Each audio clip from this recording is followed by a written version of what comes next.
Now, before we move to the minister's ability to step in, we also found that the projects under NaRRA seemed extremely wide. Now, for example, the hospitals that were mashed up, I didn't hear them in this, but I presume they would be in it. But then how would the Victoria Jubilee, the KPH, be under NaRRA? Now, if it is that we say that the procurement is a problem and we want to change procurement, then we'd have to. NaRRA is now doing everything that they want to do.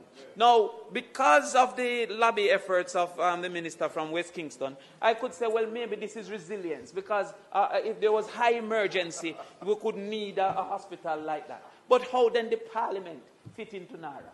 Under what resilience or reconstruction could the new parliament be a NaRRA project? That seems to be an overextension of what NaRRA should do and should be doing. And I think that is the reason why there was no sunset date for NaRRA.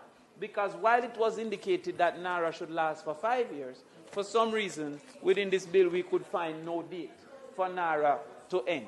So any project over time that you want to put in, you can claim that this should go under NaRRA. And I believe that that is a problem moving forward. It indicated that they could give directives.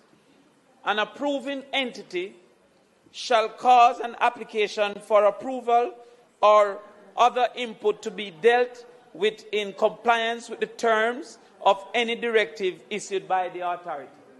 So what it is saying is that if it is that there is an approving entity and the authority gives it an instruction, then that had a duty to carry out the authority's instruction.